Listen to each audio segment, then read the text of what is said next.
नमस्कार दोस्तों, स्वागत है आपका मेरे यूट्यूब चैनल द सीक्रेट में। और हम आपके सामने फिर से हाजिर हैं एक नई वीडियो को लेकर के। क्वेश्चन आंसर की वीडियो स्टार्ट करते हैं बगैर किसी बातों में टाइम बर्बाद किए हुए, ठीक है। तो क्वेश्चन है हमारा, उत्तर प्रदेश में अवस्थित प्रमुख संग्रहालयों का वर्णन करते हुए उसके महत्व को बताइए। एक तो हमको क्वेश्चन बहुत अच्छे से पढ़ना चाहिए, आंसर तभी लिखा जा सकता है बेहतरीन। मतलब उत्तर प्रदेश में जो उपस्थित हैं प्रमुख संग्रहालय, तो ये संग्रहालय का वर्णन करना है। एक दूसरा उसका महत्व बताना है, ठीक। तो इन दोनों के बारे में लिखना है। इंट्रो से स्टार्ट कर दो आप। क्वेश्चन को जैसे लिखना शुरू किया तो आपने इंट्रो डाला, ठीक है। संग्रहालय एक ऐसी संस्था होती है जो ऐतिहासिक, सांस्कृतिक या वैज्ञानिक महत्व की कलाकृतियों और अन्य वस्तुओं के संग्रह की देखभाल करती है, ठीक है। ये तो हो गया इंट्रो। जब तुम्हें नहीं कुछ मालूम हो फैक्ट्स वगैरह से स्टार्ट करती हैं, है ना। अगर ना मालूम तो डेफिनेशन से स्टार्ट करो। जो संग्रहालय तो संग्रहालय की डेफिनेशन दे दी, तो ये इंट्रो ठीक है, ओके। फिर आप देखोगे कि हमने हेडिंग डाल दी उत्तर प्रदेश में उपस्थित प्रमुख संग्रहालय। लेकिन इस क्वेश्चन में आपने एक चीज़ देखी होगी कि मैंने इसमें मैप नहीं बनाया। मैंने इसमें प्रमुख संग्रहालय जो भी है वो मैंने लिख दिए। तो ये क्वेश्चन आपको किस तरीके से दिखाई दे रहा है? जैसे ये मैंने पूरा लिखा है, उसका मैथ वगैरह भी बताया यहाँ नीचे। तो एक तो ये तरीका है कि आप मैप ड्रॉ नहीं करते हो तो आप ऐसे लिखोगे। चलो, प्रमुख संग्रहालय लिखना शुरू किया है। कुल 87 संग्रहालय हैं, जिनमें से कुछ प्रमुख संग्रहालय निम्नलिखित हैं। ये मैंने, अगर तुम इस लाइन को छोड़ते हुए तो प्रमुख संग्रहालय सीधा डाल करके लिख सकते हो। इलाहाबाद संग्रहालय वर्ष 1931 में स्थापित। हालांकि इनके बारे में मैंने चीज़ें लिखी नहीं है यहाँ। जैसे इलाहाबाद संग्रहालय डालो तो 1 लाइन, 2 लाइन, 3 लाइन, कुछ इसके बारे में बोलना हो तुमको। जैसे वर्ष 1931 में नगर संग्रहालय के रूप में इसे स्थापित किया गया था। इसमें पुरातात्विक सामग्री, पत्थर, कांस्य, लकड़ी और धातुओं की मूर्तियाँ, पेंटिंग, टेराकोटा, सिक्के, सजावटी वस्त्र और सिक्के शामिल है ना इसमें। तो ये कुछ थोड़ा बहुत लिख दोगे। अगला, विधि संग्रहालय और अभिलेखागार, इतना लिख करके, अगर 125 वर्ड में आता है तो ज़्यादा ना लिखें, इतना लिख करके तुम, क्योंकि 125 वर्ड में अगर इस क्वेश्चन को पूछेगा शॉर्ट क्वेश्चन में, तो तुम ज़्यादा तो नहीं लिख पाओगे और समय भी नहीं होता उतना। तो आप ऐसे भी लिख के दर्शा के छोड़ सकते हो, या फिर जैसे मैंने इसमें मैप नहीं बनाया तो यहाँ मैप में तुम डाल सकते हो कि हाँ जी, यहाँ तुम्हारा प्रयागराज आ जाएगा, यहाँ प्रयागराज। और भी ना बताओ, थारू जनजाति बलरामपुर में, तो इधर बलरामपुर में दिखा दोगे। राष्ट्रीय दलित स्मारक नोएडा में है तो यहाँ नोएडा में दिखा दोगे। इस तरीके से तुम मैप को ड्रॉ कर सकते हो इजीली, है ना। तो आइए आगे बढ़ते हैं। राजकीय बौद्ध संग्रहालय गोरखपुर में अवस्थित। विधि संग्रहालय के बारे में हम बात कर रहे थे ऊपर।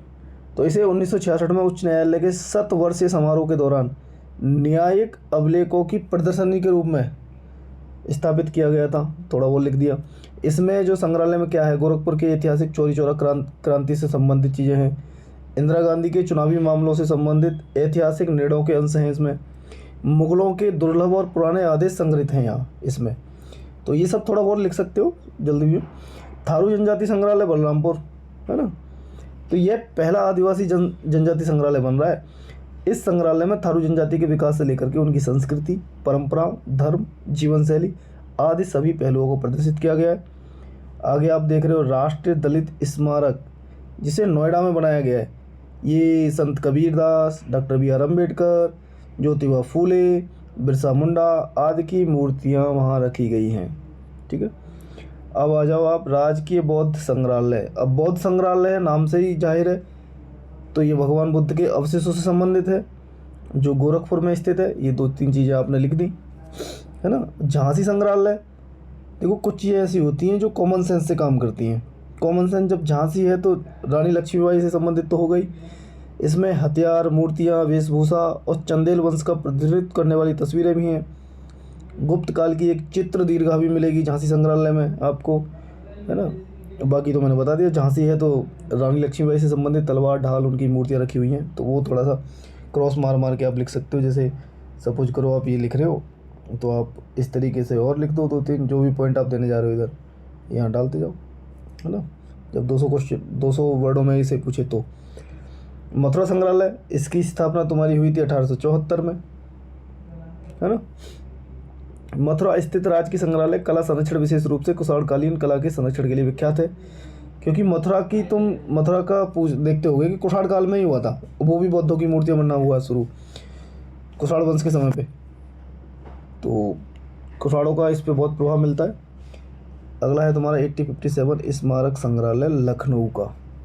ठीक है, इसमें क्या है कि वर्ष 1857 का जो महान विद्रोह हुआ था, है ना, उससे संबंधित चीज़ें हैं उसमें वे, और रेजिडेंसी का एक मॉडल है इस संग्रहालय में। पुरानी तस्वीरें मिलेंगी, पेंटिंग हैं, बंदूकें हैं, तलवार ढाल तोपें हैं।